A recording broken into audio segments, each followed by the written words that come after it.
Salut, depuis 2009, nous sommes dans un univers où les crypto-monnaies sont en train d'envahir le monde. Mais les crypto-monnaies voient le jour avant 2009.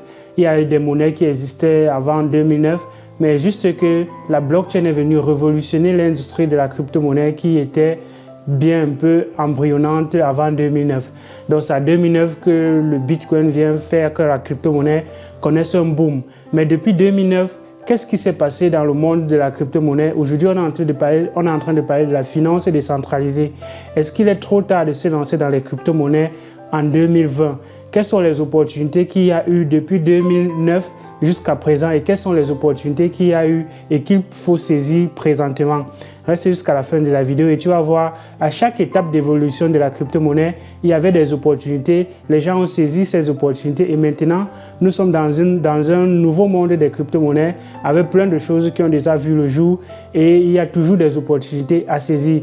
Donc reste jusqu'à la fin de la vidéo et partage la vidéo pour permettre aussi à d'autres personnes de comprendre qu'ils peuvent se lancer eux aussi dans les crypto-monnaies.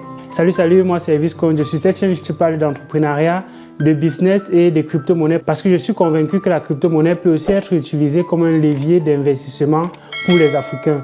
Plusieurs personnes dans le monde entier aujourd'hui utilisent les crypto-monnaies comme un actif qui est passif et ce sont des revenus qui sont générés par plusieurs personnes ainsi de par le monde entier. Donc, pourquoi pas les Africains aussi de saisir ces opportunités-là qui s'offrent à nous? Je te donne une formation du 17 au 18 octobre pour te donner les bases de la crypto-monnaie. Qu'est-ce qu'il faut connaître avant de se lancer dans cet univers? Plusieurs personnes qui se lancent sans les connaissances a priori perdent beaucoup d'argent. Moi, j'ai perdu beaucoup d'argent dans mes débuts et je voudrais t'éviter les pièges dans lesquels je suis tombé pour que tu puisses également tirer profit de ce marché-là. Plusieurs personnes pensent que la crypto-monnaie, c'est une arnaque. Donc en fait, ce sont des personnes qui croient qu'en se lançant dans les crypto-monnaies, on a 100% de bénéfices et qui ne connaissent pas l'univers dans lequel ils veulent se lancer, qui se font arnaquer. Et c'est comme ça que plusieurs personnes peuvent penser que la crypto-monnaie, c'est une arnaque. Mais la faute n'est pas à la crypto-monnaie, c'est plutôt la faute à ceux qui se lancent dans quelque chose qu'ils ne connaissent pas. Donc, apprends au minimum avant de te lancer. Donc, revenons sur la vidéo, je disais que en 2009, le Bitcoin voit le jour. Donc, quelles sont les opportunités qu'il y avait en 2009? Les premières opportunités qu'il y avait en 2009, c'était le minage parce qu'il n'y avait pas assez de pièces qui circulaient dans le marché. Donc, il fallait avoir les pièces et le processus d'acquisition des pièces dans le Bitcoin, ça se fait à travers le minage. Donc, les gens qui valident les transactions, pour chaque bloc qui est ajouté à la blockchain, il y a donc des bonus qui sont donnés aux personnes qui valident les transactions. Donc, chaque fois qu'un bloc est ajouté, il y a donc des pièces qui sont données aux personnes qui valident les transactions et qui sécurisent le réseau. C'est comme ça que les nouvelles pièces sont créées. Donc, il y a donc des périodes qu'on appelle le halving. Le halving, ce sont des périodes pendant lesquelles les revenus sont divisés par deux. Donc, si avant on distribuait 50 bitcoins aux gens qui sécurisent le système, pendant la période de halving, on va diviser les pièces à se partager par deux. Donc, généralement, c'est chaque 4 ans. Donc, après chaque 4 ans, et on divise le nombre de bénéfices, le nombre de pièces qui est donné à ceux qui sécurisent les réseaux par deux. Mais ça reste toujours rentable parce que en 2009, par exemple, quand tu avais 10 bitcoins qui te sont donnés par le processus de validation des transactions, ces 10 bitcoins coûtaient à peine c'était 300 $ le bitcoin. Donc si aujourd'hui tu as un bitcoin qui est généré à travers la validation, la sécurisation de la chaîne, c'est un bitcoin, ça vaut quand même 10 000 $. Donc les bénéfices sont quand même aussi intéressants parce qu'il y a plusieurs personnes aujourd'hui qui continuent à miner et à sécuriser le réseau. Donc, une fois qu'on aura atteint les 21 000 bitcoins, les gens qui vont faire le minage vont plutôt avoir les bénéfices lors de la validation des frais de transaction. Ce n'est plus le réseau qui va générer les nouveaux bitcoins, mais c'est plutôt les frais de transaction qui seront distribués et qui seront donnés à ceux qui vont valider les transactions. Donc ça, c'était la première opportunité à saisir quand le bitcoin s'est créé, donc le minage. En 2011, on a vu une nouvelle catégorie de crypto-monnaies. On a vu Ethereum qui est venu avec les smart contracts. Avec les smart contracts et ce qu'on appelle proof of stake. Donc, avec le Bitcoin, on était dans le proof of work. Mais avec Ethereum, on est passé dans le proof of stake. Le proof of stake, c'est les personnes qui détiennent la crypto-monnaie peuvent donc valider les transactions. Donc, vous comprenez que pour valider les transactions, il faut détenir la crypto-monnaie. Mais dans le réseau Ethereum, il y a encore ce qu'on appelle le proof of work. Donc, dans le réseau Ethereum, ils ont maintenu le même système que le Bitcoin où les monnaies sont générées à travers la puissance de calcul qui est ajoutée pour sécuriser le réseau. Mais il y a d'autres monnaies qui sont venues également après Ethereum qui ont apporté une nouvelle façon de sécuriser le réseau parce qu'on a vu que ça demandait trop d'énergie pour sécuriser le réseau et donc on a apporté ce qu'on appelle le proof of stake. Avec le proof of stake, il faut posséder de la monnaie pour pouvoir valider les transactions. Et comme plusieurs personnes n'ont pas le minimum qu'il faut pour pouvoir valider les transactions, parce qu'il ne faut pas avoir simplement une seule pièce pour pouvoir valider une transaction, il faut avoir un minimum, une quantité minimale pour pouvoir valider la transaction. Donc ce que les gens ont fait, c'est créer des pools de staking. Donc à défaut d'avoir un Bitcoin, un token de ces crypto-monnaies-là, qui ne va pas te permettre d'avoir des revenus considérables.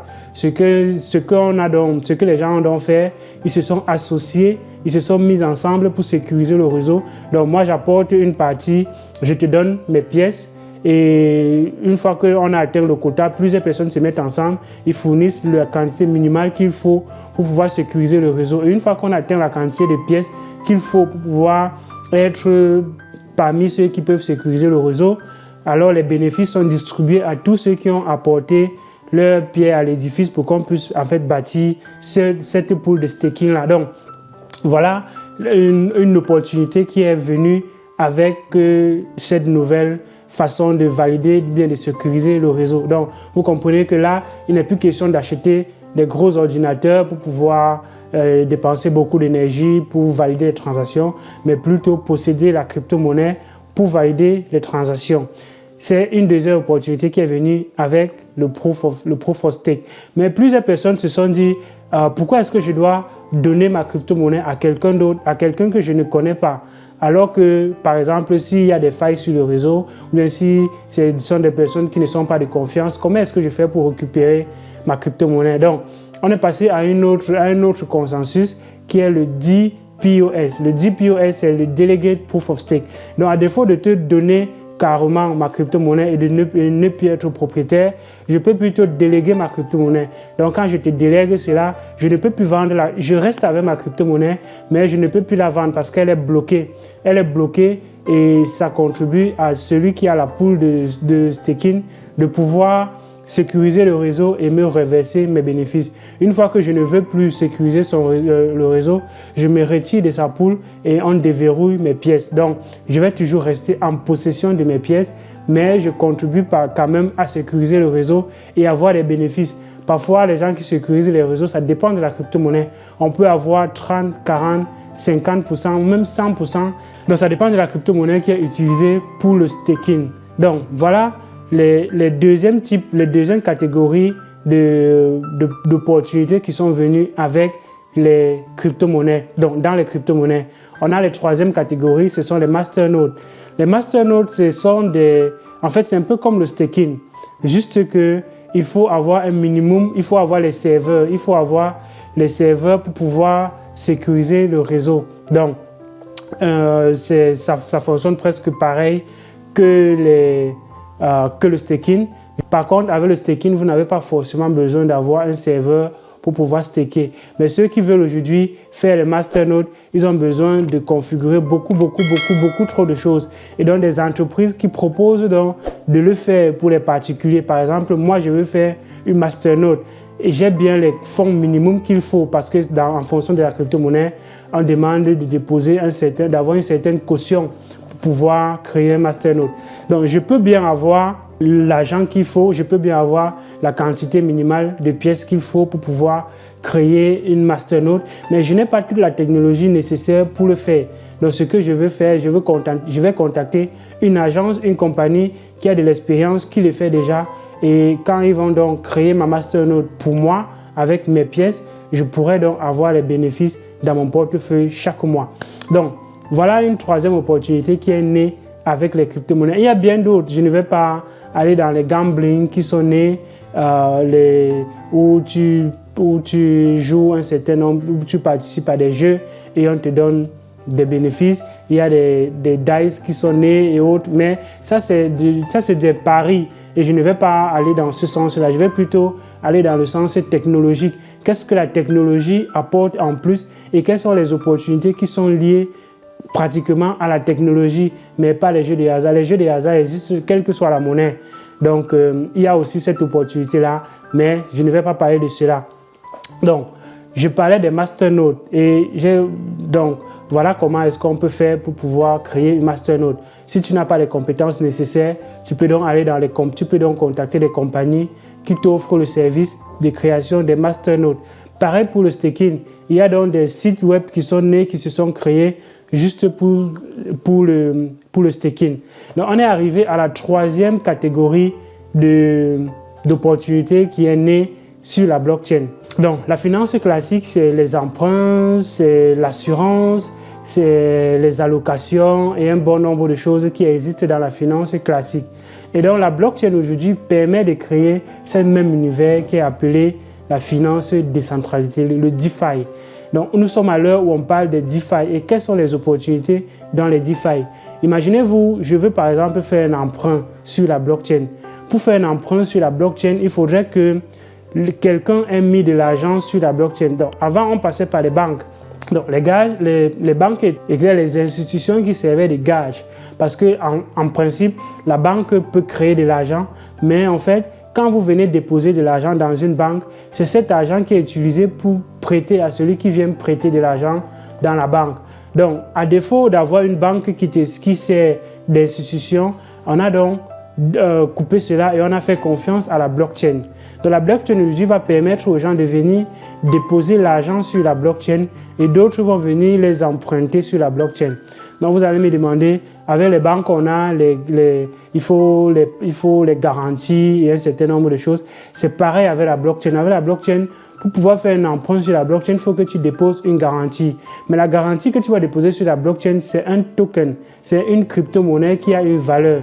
Par exemple, si je veux un bitcoin, par exemple, le bitcoin est à 12 000 $. Mais présentement, le bitcoin est à, disons, 10 000 $. Je veux un bitcoin qui a 10 000 $. Mais comment est-ce que je fais pour avoir un bitcoin qui a 10 000 $? Il me faut déposer une crypto-monnaie qui a l'équivalence de 10 000 $. Par exemple, j'ai l'équivalence de 10 000 $ en Ethereum. Mais je ne veux pas vendre mes Ethereum et je veux plutôt du bitcoin. Donc, ce que je peux faire, c'est déposer mes Ethereum quelque part et à l'échange de mes Ethereum, il y a une plateforme qui va prendre mes Ethereum et me donner un bitcoin.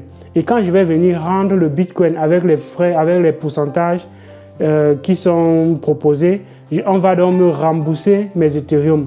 Donc c'est comme ça que la finance décentralisée a pris place et les personnes aujourd'hui qui ont leur argent, qui ont les tokens, à défaut de laisser cela dans votre portefeuille, vous pouvez donc participer à cette finance décentralisée là en déposant votre argent sur les plateformes qui vont faire en sorte que les gens empruntent, font des prêts sur votre argent et après on vous rembourse votre argent. Donc il y a deux types d'emprunts. Il y a les emprunts flexibles. Les emprunts flexibles, ce sont les emprunts où tu déposes ton argent et tu peux retirer à tout moment. Par contre, il y a des emprunts qui ne sont pas flexibles où tu déposes ton argent, tu attends jusqu'à la fin d'année pour pouvoir récupérer ton argent. Mais il y a un risque que ce soit dans l'un, que ce soit dans l'autre. Le premier risque, c'est que la plateforme qui est utilisée pour faire ces transactions-là ferme. Ou bien, le deuxième risque, c'est que, par exemple, aujourd'hui, ta monnaie vaut peut-être, disons, un truc au hasard comme ça, 10 000. Ta monnaie vaut 10 000. Une fois que tu déposes aujourd'hui et qu'on te reverse 30% en fin d'année, si ta monnaie a perdu peut-être 40% au cours de l'année, les 30% qu'on va te générer dans ta monnaie, ça ne va pas permettre de couvrir les pertes que tu as déjà eues. Donc, c'est aussi un risque à prendre et le marché, comme il y a des frustrations sur le marché, ce n'est pas garanti que malgré les frais de transaction, les frais d'emprunt qui te seront reversés à la fin, tu pourras être bénéficiaire. C'est aussi possible qu'en fin d'année, la monnaie dans laquelle tu as investi a pris, je ne sais pas moi, peut-être 5%, 10%, 30%. En plus de tes frais qui sont générés par les emprunts, tu auras encore eu un bénéfice. Donc voilà un peu l'univers dans lequel on est en train d'avancer et voilà l'univers qui fait en sorte que les personnes deviennent riches un peu plus chaque jour. Parce qu'aujourd'hui, si je dépose mon argent dans une plateforme et qu'on me génère 4%, 5%, il y a des plateformes qui proposent 4%, 5% de bénéfices par jour. C'est possible, mais comme je dis tantôt, il ne faut pas aller dans ça en voyant simplement une opportunité, mais il faut aller dans cela parce qu'on comprend comment ça fonctionne, parce qu'il y a beaucoup d'arnaques là-dessus.